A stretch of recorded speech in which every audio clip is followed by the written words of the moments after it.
Petro mlayu-mlayu ning ngopo? Matur Ndara Baladewa sewu lepat diagung mangsami nggih yo. Ning ngopo? Piye kabare peperangan jroning Karangkadempel? Werkudara ingkang nalika semana sagung ngundurake Prabu Panggulan Jagat. Lah kok dadi ora ana kabare malah kowe mlayu-mlayu kaya bocah cilik iki ning ngopo? Sewu lepat nyuwun pangapunten. Nggih. Kula munjuk atur ngesanipun Sya Prabu Baladewa. Ya piye? Iki semanten kula nonton ingkang sami perang Ndara Werkudara nggih majeng, Ndara Janaka nggih majeng. Ya. Pinanggih kan Prabu Panggulan Jagat sing ajeng boyong Bapak Semar. Ya sabanjure. Dumadakan sareng sami aben ajeng. Ndara Werkudara. Lho. Kowe kok nangis ngopo? Ndara Werkudara sinuwun. Bendara Werkudara ya kene. Ndara Werkudara kenging painah. Painah iki sapa? Apa, Gong? Panah, painah ora. Sing apik lho. Panah. Hah? Panah. Panah. Kenging panah.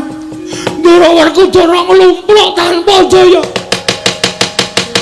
Lajeng Ndara Janaka nggih majeng.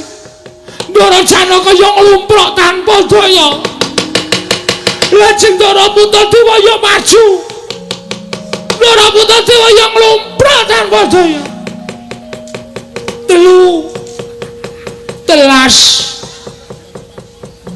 Telu entek piye? Telung piring entek. Gong ora sembrono ah.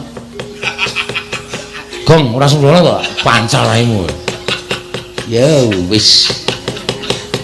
Terus. Ndara Puntadewa, Ndara Werkudara, Ndara Janaka kepikut musuh. Ae iblis lanak. Gugu ngarepe dhewe Petrus Wingro ratune tak golekane tak ajare.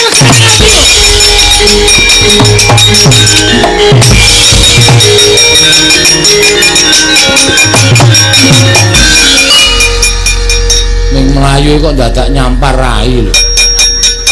Mesti kulino aku. Lamit. Ya ngopo iki ora? Dadak nendang barang ora. Nendange ra bener. Tak paske moto entuk pipi. Oh ketegelen kowe go nek ngepaske moto kuwi. Men sak kan.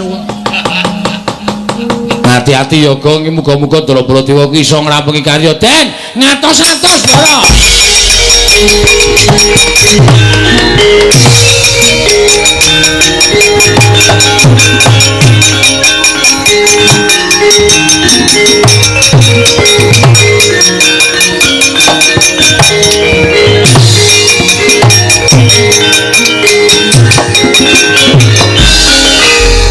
Narindra Mandura Prabu Baladewa, aku ora butuh Baladewa. Aku ora butuhake Ratu Mandura. Ning arep mbelani karo dulur-dulurmu sing wis tak rangket. Baladewa. Kowe arep mbelani karo Werkudara, Janaka karo Puntadewa, tiban pusakaku ora tak gawe tekaning pati.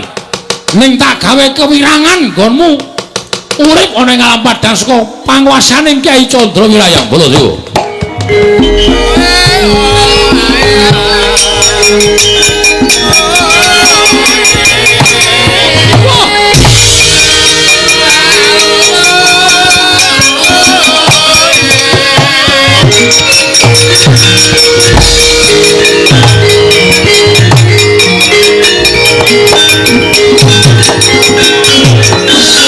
Manus maning jajalarat sukertaning bawana wah menungsa licik kowe Panggulan Jagat. Durung babak kulitmu, durung putung balungmu. Kowe ngentokke pusaka ana dadaning Baladewa ya. Mrene yo, ya berat cueng-cueng kuandamu Den. Ndara.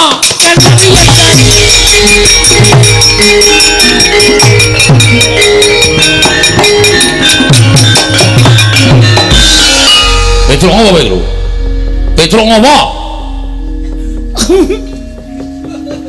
Sampean kok mboten krasa?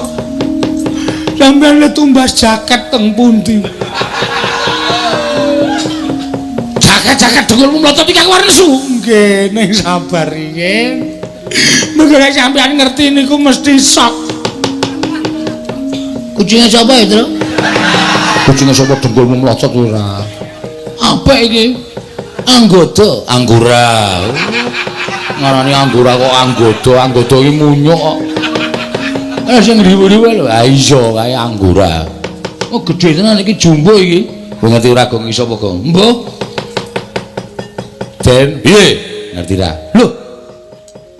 Kok iso ngono? Aku dhewe ya ora ngerti. Ning Prabu Panggulan Jagat kok ngeculke selang biru. Mana? Selang. Iki apa kaya ngene? Selang biru macrep ngono. Ndara Baladewa ku iso wujud kaya ngene. Dikandhani mesake nang ngono kuwi, Den. Kowe nggo pengilan ora le? Nggawa. Pengilan ngotan bunder lho cilik. Kok nggo kaya ngono tok ngapake? Tak tangeni ning sandal e. Oh. Ning ana wong wedok tak ngekeki sorene. Nggo nginjen ya. Aku biyen senengane ngono kuwi to. Kelingan jaman semono. Tau konangan dikeprok buku aku. Wong edan kok kowe senengane ora. Den. Sampeyan mang ningali suku panjenengan to? Apa ora krasa wujude? Lho iki waduh mati aku. Petro mati aku.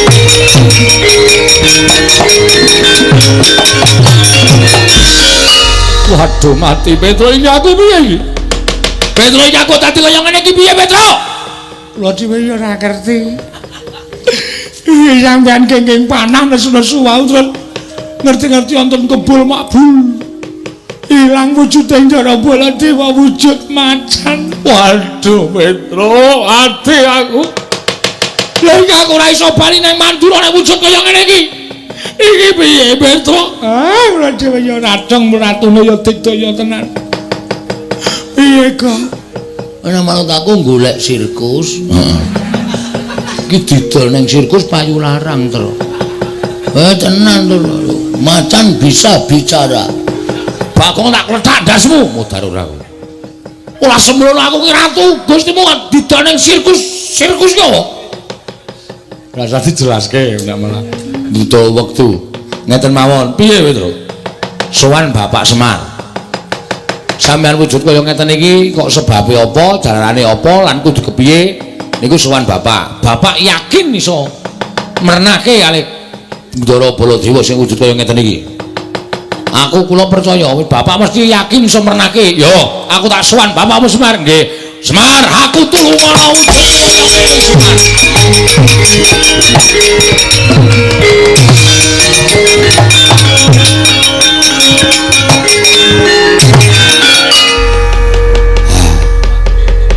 Petro iki sapa Petro? Niki sinten napa Ndara Baladewa, Pak? Ndaramu Baladewa? Nggih. Lah, kena ngapa? Kula ngetutke kena panah terus dumadakan wuran wujud dadi Sardula kaya ngeten iki. Blegek-gegek satulita mel Semar mati aku. Aku tulung ana Semar, aku tulung ana. Semar piye kanane kaya ngene iki? Nggih. Nuwun sewu, niku sampean ora luput ora kleru ning pancen niyate diwirang-wirangke karo Panggulan Jagat. Pusakane Panggulan Jagat pancen digdaya. Napa sing dikarepe Panggulan Jagat iso kaleksanan, iso kasembadan. Ketitik sampeyan kena pusaka iso dadi Sardula kaya ngoten. Aku ora iso bali nang negara Mandura. Aku tulung ana Semar. Aku tulung ana iso bali nang negara Mandura pulih kaya wingi wujud nata Mandura Prabu Baladewa. Nggih, nggih. Ning enten syarate. Syarate apa? Miturut petungan kula sampeyan iso dadi Baladewa malih wujud menungsa lumrah.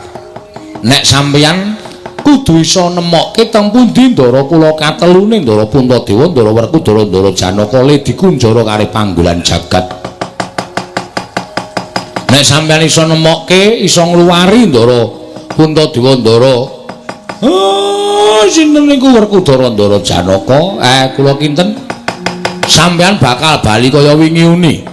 Ning nek sampeyan ora iso nemokke Gusti kula katelune, lha nggih sampun nyuwun pangapunten. Kula ora iso pripun-pripun sampeyan tetep wujud kaya ngeten selawase. Aduh mati aku Petro piye? Anggene iku kudu dileksanani goleki mawon.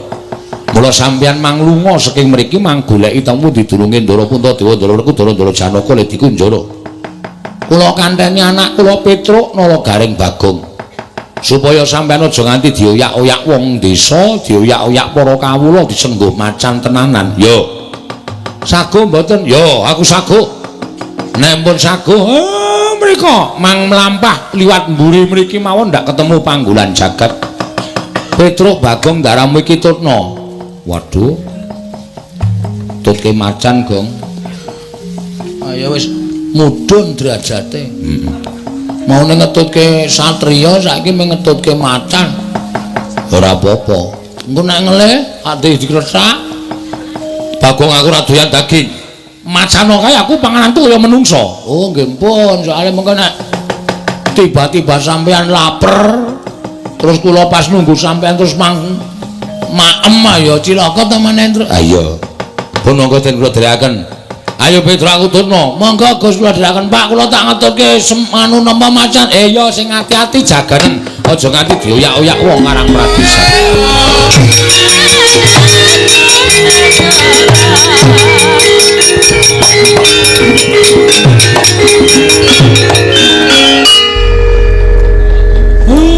Semar kowe gaweanku. Kowe tak utus yen mengko ana ratu sing tekan kene arep boyong karo kowe manuta aja selak ya. Mesti wae ratune ora bakal ngerti nek kowe iki gaweane Semar. Aku tak ngatas kelawan dewaku. Ing ngatasi Semar kepengin bangun desa wae lah kok dadi kaya ngene pacobane kudu tak tampa. Nek pancen iki saka keparenging dewa, aku lahir batin ikhlas nanging yen iki pancen niate para menungsa sing watak angkara budi candala.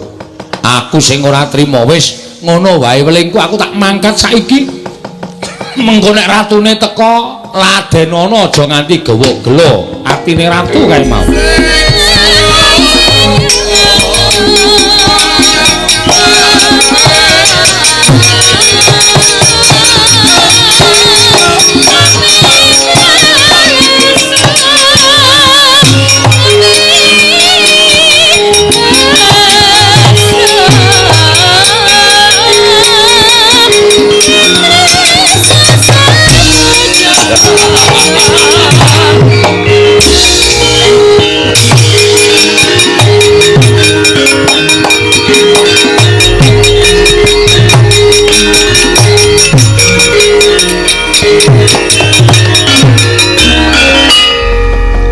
Nadyan kowe dipageri karo menungso sing padha tresna karo kowe nang nyatane kabeh ora ana ingkang monggo pilih mungsuh aku. Swar. Dina iki kelakon penjangkangmu bakal mboyong karo kowe. Ming dijaluki tulung supaya gawe srana negaraku kilang pagebluk lah kok dadi kowe malah sajake ngewak-ewakake ngias. Ayo kowe saiki ora ana sing bakal menehi pengayoman karo kowe. Kowe gelem ora gelem tak boyong marang negaraku. Semar. Lho malah ming mesam-mesem. Gedumel ora metu suarane. Nek ngono kowe ora bakal kumbe ora bakal selak. Ayo tak boyong dina iki bareng aku. Oh. 1 jam lebih 15 menit. Dinggo neruske lakon terus kesambung goro-goro. Wonten ing adicara merti dusun wonten ing Bakali Nangka Pedukuhan Bangen mbangun jiwa kasihan Bantul mriki. Akhiripun kala sonten wau sampun dipun gayengaken miyapun saking pelawak ingkang sampun misuwur dumugi wonten loka boko. Nggih menika pun masih ana. Walah mungsuh sinden-sinden ya gayenge Raja Piyayi kok pintere kaya ngono. Gumun aku ning ngawit rumiyin panci panjenenganipun yo menawi dagel menika mboten dipun konsep. Dadi dagelaku iso ketemu ning nggon panggung menika. Mula ping bola-bali ketemu Petro ya pijer beda wae.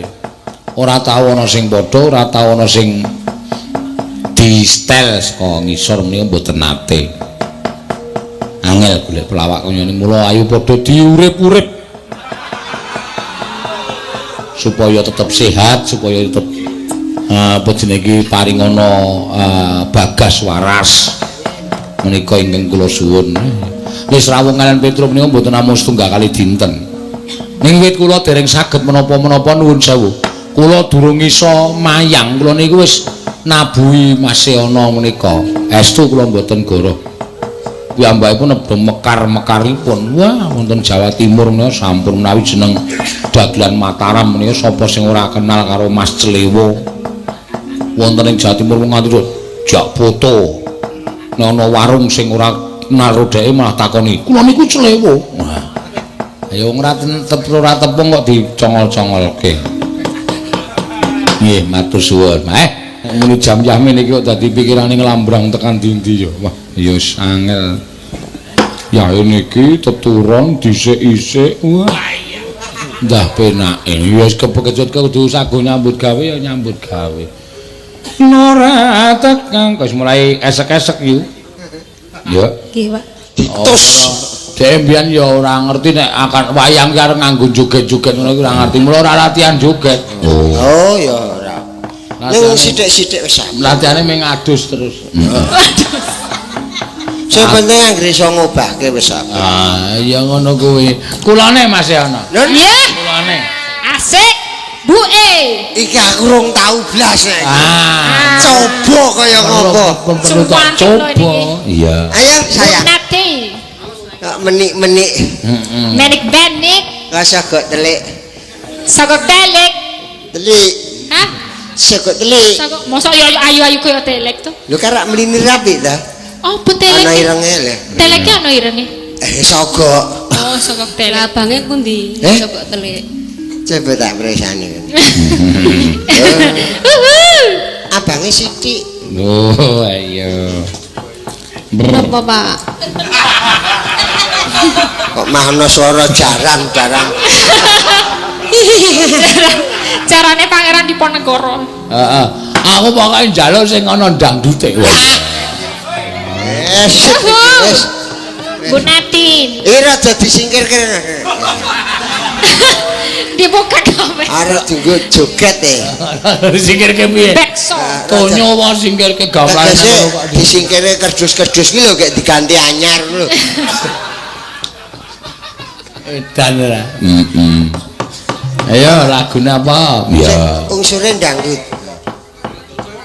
Apa? Napa nggih, Pak? Ayo apa terserah kowe. Kowe langgam ya kena, ning ku mlebu dangdut. Iya. Tur omongan terus esuk kok. Ayo. Ayo. Apa? Gubuk asmara mawon, Pak. Oh ya. Masuk, ayo. Iki aku rong tau mah dijak ning gubuk asmara. Nontor iki. Gelereng ora kowe. Kok ya cilik-cilik ta apik-apik ta. Napane sik cilik? Oh. Ayo gasela. Apa? Kaya apa? Gasela. Gasel iki piye? Pit. Kaya pit gasel. Pit modal pundi niku? Model biyen. Ning Wantek. Heeh. Ayo, Nduk. Langsung, Pak. Weh lah. Oh, gubuk asmara ki nganggo nyingkar nyingkur. Iki nang gubuk asmara. Yo. Nanti iki ya lulusan SMK. Elok. Oh, nek mung jogete pintere ra jam-jam. Lulusan tari ya. Lulusan listrik. Weh. Wah, mula cekelane kenceng ki. Nyetrum enak. Waduh. Sitrum. Nyetrum tekan ndi? No, bun-bun. Kok ngapa meneh? Iki lho kok. Wis kok isine kur guyu wae. Nyetrum kok tekan bun-bun. Iki piye iki? Kancing niku nek. Piye digolekke wong pira? Kaya wis ora kuat ngampah. Tekan sesuk padha ing Sabar, terus. sabar. Anu anggere mangan terus Mas apa-apa. Anggere mandek mah guyu e. Ayo nyetrum kok tekan bun-bun. Lah Nut. Mbah, itu ketuk-ketuk tak ketuk. Ya wis ben. Ya, mangga. Ya. Ya Bedugake ya apik tekane. Ane dina kene wae. Mantuk riyen. Oh iya. Ya. Keriyen. Wedi alih jenengan. Mantuk riyen. Mantuk riyen. Gulung-gulung wae apik awi. Lugu tenan nyenengke. Ayo. Cah butuh. Cah butuh. Butuh piye maksude? Tegese apa enenge no? Ah iya, anake kaya ngene ya. Ya kaya ngene ngono ya. Heeh, elok tenan. Ah iya, ayo. Saiki genti karo Wah isih. Isih ku siji kurang siji Agnes ki apa? Sing ngurung. Ya iki. Yo, Rata menan. Oh nek yo kurang siji iki. Agnes. Agnes. Iki meh padha ya Agnes karo iki. Sapa? Karo Orisai. Padha piye? Padha cendhek ya. Ya kene nak. Wah nek Nyembar iki apik-apik. dua Srikandi. Ditulungi nak. Awas, awas. Harus disingkirke. Nah. Saya sisan. Mbok kok ditabok. Ben cepet maju Apa men iki lho. Oh. Yo, iki jajal ra oleh. Nang tilik. Pengen to. Aku ora wae aku. Heeh. Malah kon tilik iki mau jelak ngajak gulung-gulung iki kon tilik iki pokok. Kabeh kok didepke karo Pak Dene lho. Pak Dene ki wong wis Iya. ora nyingkur kok. Ya. Apa niki? Piye? Pripun? Ora apa. Weh, anjok keren ya jenenge. Ketok kaya wangun ngono. Bangun tenan. Ya. Rudi ngono jenenge ini. Arep Sopo? apa nembang apa? Ah sing gayeng no arep. Urung bayang. Yo Magnes. Ah wis liwong ra apa-apa. Pon anggap banjir, gayang ngene kowe. Kene jenengan. Ayo. Lho rame. Kok sik nanggap kok banjir iki le marani nendi kowe? Wah, kuwi rasa diundang gratis Mas. Kuwi sak esuk mah. Kowe iki nggerat-nggerat apa? Benake niki. Oh ya wis dibenakke, ndak melorot gendenge. Ayo nak. Nanggap banjir. Lucu tenan iki, Mas. Pol Mas. Bener ra. Rasa diundange teko dhewe iki. Teko dhewe. Ora dodok-dodok. Mlebu omah. Lemari telu ilang. Rasa tok eling-eling kowe iki. Ora. Loh, perlu Mas, sejarah itu harus dieling-eling. Kuwi sejarah sing nyenengake. Lah nek kowe ora gelem ke taman banjir ya pindah saka kono. Pindah saka kono. Aku ki senenge nang nggir kali, Mas. Heeh. Sak ayah-ayah nyemplung ada. Tak anake lomba esuk. Lomba apa? Lan apa? Lomba ndodok ya. Tegese mancing lho. Mancing. Duduk ngerti aku. Yo. Yo Mag. Dadi liwong. Langsung wae ya. Wong ta iki. Oh iya. Nggih. Siap kowe. Oh wis watuk barang kuwi. Wah, wis ngremel malah medeni aku malah kuwatir. Kok nganggo watuk barang iki. Piye, Mas? Malah wedi aku. Rasa aku serep anu kok kalau mencing kok. Ayo Dik. Wah.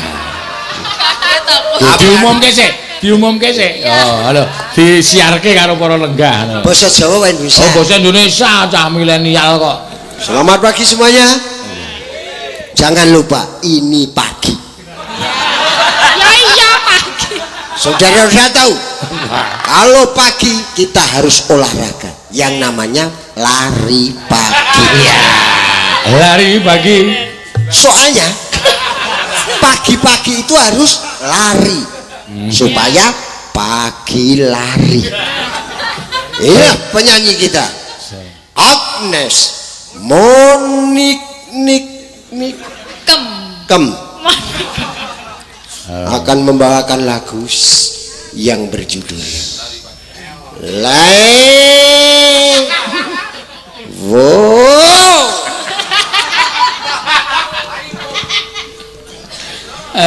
Penyiarke ora kaya MC dangdut kok. Lho ngono. Oke, ngono kuwi kok ya. Oke no. Oke. Belum pada ngantuk ya?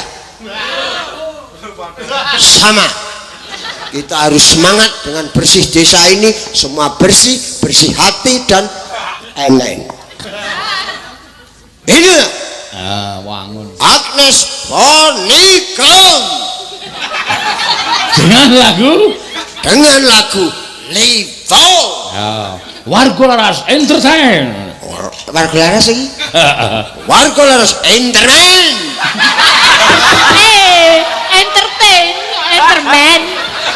Enterman. Lelaki masuk kuwi enterman. Yes. Ora wangun kowe. Kene brojol nek do ngomong ya Mas. Ora wangun. Kowe sing anu wae sing mengocangkepe aku sing ngomong. Ah soalé nek biyen apa ya Mas yo? Saiki wis tuwa brojol. Ya. Wah, saka kono sik. Oh. Apa saka ngomah Mas?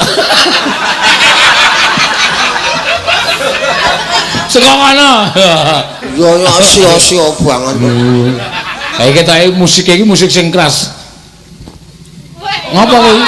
Apa ngejak salaman kok banget ya? Ya. Jumpa. Melaku. Cetrok. Oke. Selamat datang dalam pementasan Orkes Melayu atau Orkes Melaku. Malam ini saya menampilkan beberapa biduan wanita yang sudah tidak asing lagi di kancah permusikan Indonesia, antara lain Prastiwi.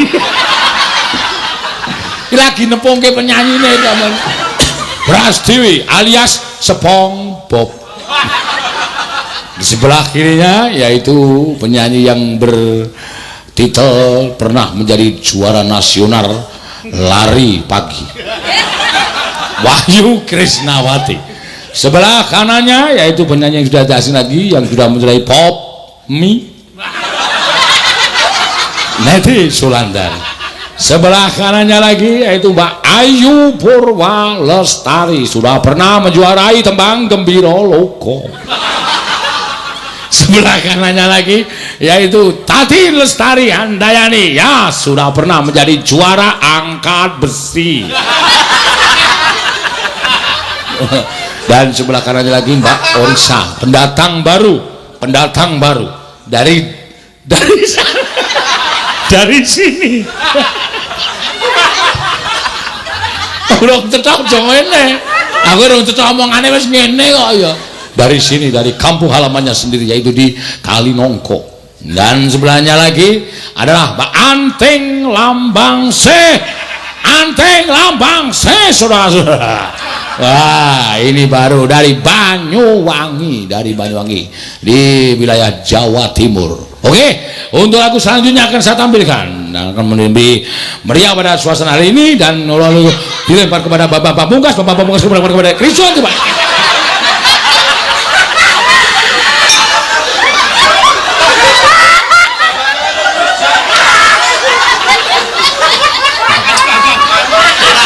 Agnesia Nandasari Norentias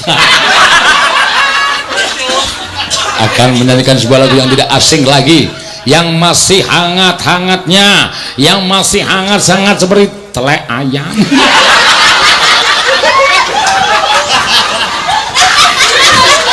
Yaitu lagunya adalah Lee Wong. Selamat menikmati. Kita tampilkan WL Entertainment. Selamat malam, pagi deh. Mari silahkan pemusik.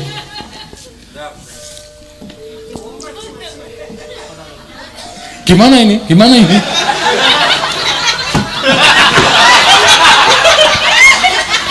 Musik kok dibandemi ini. Arah muni-muni ya. Ya, maka ternyata diwiwiti oleh Buko Celuk. Dangdut kok Buko Celuk. Ini loh Buko Celuk. Ya apa-apa, ya maka dadas. Nah, bagaimana dengan goyangan yang luar biasa, akan menarik penonton lebih banyak lagi.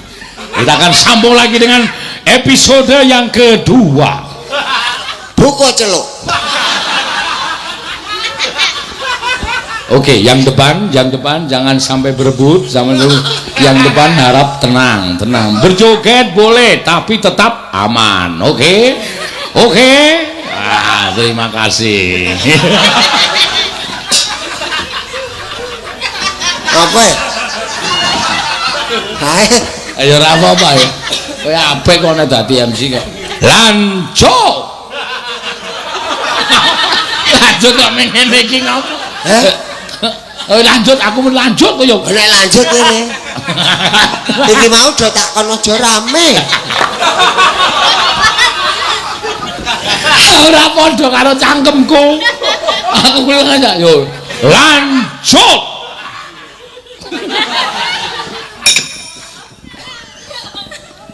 Ya Allah.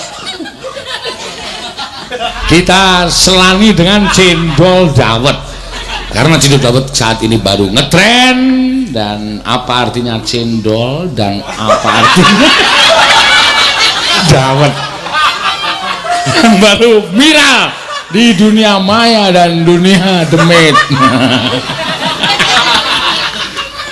Oke, kita lanjut. Ya, kita lanjut lagi. Kita lanjut lagunya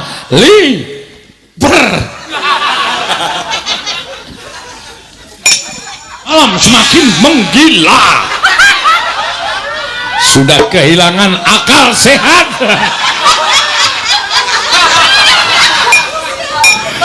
Penyanyi semakin menggila dan semua pemusik juga semakin menggila. Saya juga semakin menggila. Kita lanjut. Kata-kata terakhir saya. Mas isih siji. Apa? Ora to kene. Wis kok Jenengan dereng. Loh, Mboten. Pasena dorong, pasena. Oh, madhepe beda soalnya. adepnya beda kok ya. Untuk kata-kata yang terakhir kepada penonton di Kalinongko. Kenapa katakan Kalinongko? Apakah kalinya kebak nongkonya? Saya tidak tahu. Itu adalah rahasia dari para bapak-bapak di Lenggah di Kalinongko. Oke, keripik gedang, keripik telo, side edang, waton roto. Yang penting penonton suka, saya juga suka. Semua bisa berbahagia menyambut yaitu merti dusun di Kalinongko. Semoga mendapat berkah dari Tuhan Yang Maha Esa. Saya akan mohon pamit pergi menuju Tuhan Yang Maha Esa. Ngapa lah? Kon pergi menuju Tuhan. Arah dong. Pergi menuju Tuhan itu doanya. Oh iya ya doa bener. Betul Mas. Aku wis kaget. Doanya. Akhirone. Doanya supaya pergi ke Ojo lah, isih sayang aku ojo. Yo. Bah, terima kasih. Sampai bertemu kembali di lain waktu. Sampai jumpa. Apa ngene? Ayo wis matur nuwun Mbak Elisa, Mbak Mbak Asiana ya. Janeng kaloko